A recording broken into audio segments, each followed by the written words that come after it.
રાજકોટમાં નિર્લિપ્ત રાયની સામે હવે સૌથી મોટો પડકાર સામે આવ્યો છે। ખાસ કરીને નિર્લિપ્ત રાય જ્યારથી જ રાજકોટના રેન્જ આઈજી બન્યા છે ત્યારથી નિર્લિપ્ત રાયને લઈને અનેક ચર્ચાઓ થઈ રહી છે, પરંતુ હવે એમની સામે એવા અસામાજિક તત્વો પડ્યા છે। શું છે સમગ્ર મામલો, એની વિગતે ચર્ચા કરીશું। નમસ્કાર, હું છું ઉજ્જવલ અને આપ જોઈ રહ્યા છો નિર્ભય ન્યૂઝ।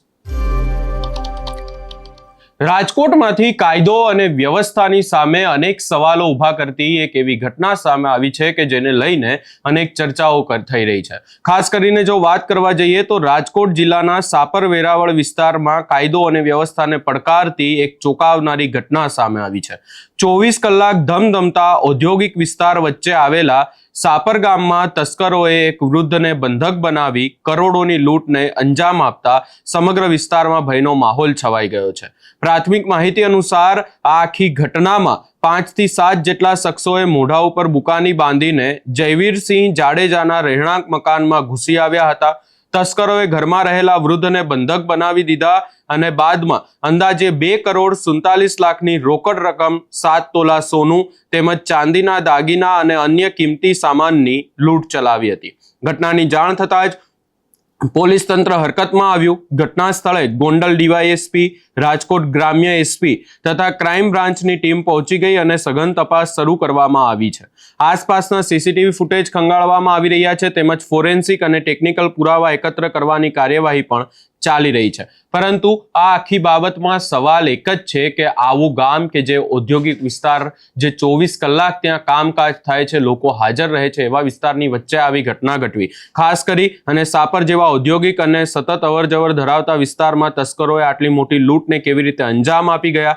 શું તસ્કરોએ અગાઉથી રેકી કરી હતી અને શું કોઈ આંતરિક માહિતીના આધારે આ સમગ્ર કાવતરું રચાયું? એવા અનેક સવાલો ઊભા થઈ રહ્યા છે। ખાસ કરીને 2,60 લાખથી વધુના લૂંટે માત્ર સાપર જ નહીં પરંતુ સમગ્ર રાજકોટ ગ્રામ્ય વિસ્તારમાં સુરક્ષાને લઈને ગંભીર પ્રશ્નો ઊભા કર્યા છે। હાલ પોલીસ માટે આ કેસ પ્રતિષ્ઠાનો વિષય બની રહ્યો છે અને જે પોલીસ છે એ આરોપીઓની ધરપકડ કરવા માટે પણ ક્યાંક ને ક્યાંક હવે પોતાના ચક્રો ગતિમાન કર્યા છે। પરંતુ હવે અહીંયા સવાલ એ છે કે નિર્લિપ્ત રાયની સામે કેમ સવાલો ઊભા થઈ રહ્યા છે?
નિર્લિપ્ત રાય જ્યારથી જ રાજકોટના રેન્જ આઈજી બન્યા છે ત્યારથી જ એવી વાતો થઈ રહી છે કે હવે નિર્લિપ્ત રાય એવી કાર્યવાહી કરશે કે રાજકોટ અને તેના આજુબાજુના વિસ્તારમાં જે ગુંડા તત્વો છે, અસામાજિક તત્વો છે, એમનામાં ખળબળાટ મચી જશે. અને હવે એ સમય પણ આવી ગયો છે કે જ્યાં નિર્લિપ્ત રાયની સામે આ સૌથી મોટો પડકાર સામે આવ્યો છે. હવે રેન્જ આઈજી તરીકે એમણે આ ચોરોને પકડવા એ પણ ખૂબ જ જરૂરી છે અને ખાસ કરીને એ બતાવવું પડશે કે આવી રીતે ખુલ્લેઆમ એક વૃદ્ધાને તમે બંધક બનાવી અને 2,60,00,000 જેવી રકમની લૂંટ નથી કરી શકતા. ક્યાંક ને ક્યાંક આ ઘટનાએ સમગ્ર વિસ્તારમાં ચકચાર પણ મચાવ્યો છે કે આવા વિસ્તારમાંથી જો ચોરી થઈ શકે છે તો પછી એમના ઘરેથી પણ થઈ શકે છે.